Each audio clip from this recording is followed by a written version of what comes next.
अस्सलाम वालेकुम स्टूडेंट्स। जो टॉपिक हम आज पढ़ेंगे इसमें हम लार्ज इंटेस्टाइन को पहले स्टडी करेंगे। लार्ज इंटेस्टाइन में स्मॉल इंटेस्टाइन से एक डिफरेंस ये है कि इसके पास कोई भी सर्कुलर फोल्ड्स नहीं होते, इसके पास ना ही विलाएँ हैं ना ही माइक्रोविलाए हैं। ठीक है, इसके पास ये सब चीज़ें नहीं होती। और जब ये सब चीज़ें नहीं होंगी तो इसका सरफेस एरिया जो होता है वो बहुत स्मॉलर होता है। No this is an image, और इस इमेज में दिखाया गया है कि इंसान के अंदर लार्ज इंटेस्टाइन की लोकेशन यहाँ पर होती है। ये लार्ज इंटेस्टाइन इन्होंने बाहर निकाल के दिखाई है। अब इसमें हमें नज़र आ रहा है कि लार्ज इंटेस्टाइन के अंदर जो स्मॉल इंटेस्टाइन के साथ कनेक्शन है वो इस जगह पर है, यानी कि यहाँ पर जो लार्ज इंटेस्टाइन का पार्ट है दिस इज़ कॉल्ड सीकम, और ये एक ब्लाइंड एंडिंग सैक है, बिल्कुल बंद हुआ एक सैक लाइक स्ट्रक्चर है। इसको कट करके इन्होंने अंदर से दिखाया है। इसके साथ ये स्मॉल इंटेस्टाइन का पार्ट अटैच हुआ है। ठीक है, तो जो सीकम है इसकी एक एक्सटेंशन है जिसको हम अपेंडिक्स कहते हैं। और ये असल में इसका क्या फ़ंक्शन होता है, ये कहा जाता है कि ये एक एवोल्यूशनरी रिमेन है लार्जर फंक्शनल सीकम का। यानी कि कहा जाता है कि पहले जो मैमल्स थे उनके अंदर ये जो अपेंडिक्स था ये एक सीकम का पार्ट हुआ करता था। ये फंक्शनल सीकम ही हुआ करता था, जैसे कि हम हर्बीवोर्स में देखते हैं उनके अंदर स्टमक में हमारे पास सीकम फंक्शनल होता है।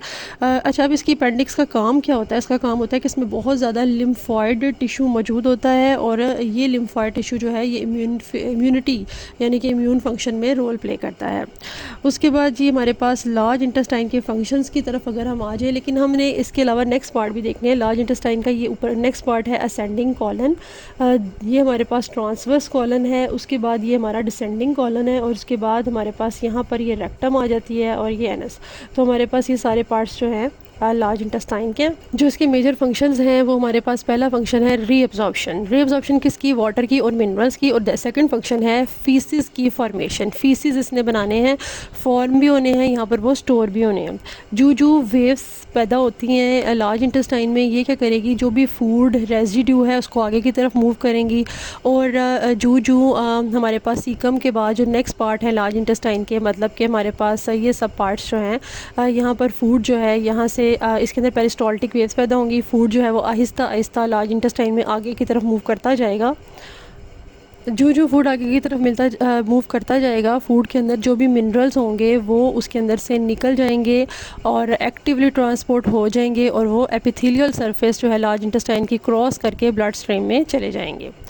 जैसे कि हमें यहाँ पे नज़र आ रहा है कि जो हमारा फूड जो है इसके अंदर जाएगा, तो फूड के अंदर जो भी मिनरल्स होंगे वो यहाँ से निकल के बाहर निकल जाएंगे और वो हमारे ब्लड में मूव कर जाएंगे।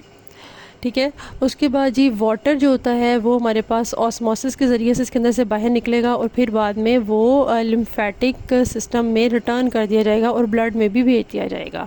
वाटर की रीअब्जॉर्प्शन अगर कम होगी तो उसकी वजह से डायरिया हो जाएगा। मतलब अगर वाटर जो है वो इसके अंदर से बाहर नहीं निकलेगा, रीअब्जॉर्ब नहीं होगा, तो हमारे पास वाटरी फीसिस हो जाएंगे और डायरिया हो जाएगा। अगर बहुत ज़्यादा वाटर एब्जॉर्ब हो जाएगा तो उसकी वजह से हमारा फीसिस जो है वो बहुत ज़्यादा सख्त हो जाएंगे, थिक हो जाएंगे, इस तरह कॉन्स्टिपेशन हो जाएगी। इसके अलावा जी हमारी लार्ज इंटेस्टाइन के अंदर सिम्बियोसिस करके बैक्टीरिया और फंजाई भी रह रहे होते हैं। वो जो फूड रेजिड्यू लार्ज इंटेस्टाइन में होता है उसके ऊपर फीड करते हैं, उसको मज़ीद फूड को ब्रेक डाउन करने में, डाइजेशन करने में उसकी हेल्प करते हैं।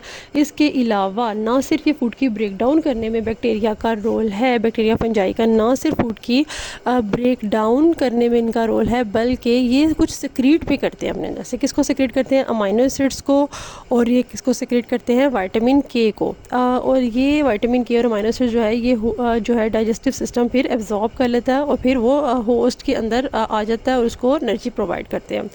अब हमारा जो फीसिस होता है, फीसिस के अंदर क्या चीज़ें पाई जाती हैं? इसके अंदर मिक्सचर ऑफ बैक्टीरिया होता है, फंजाई होता है, ये जो कि इसके अंदर रहते हैं। इसके अलावा अनडाइजेस्टेड प्लांट फाइबर होता है इसके अंदर। कुछ इंटेस्टाइन के सेल्स उतरे हुए होते हैं, झड़े हुए होते हैं, वो इसमें होते हैं। इसके अलावा कुछ वेस्ट प्रोडक्ट्स भी इसमें पाए जाते हैं।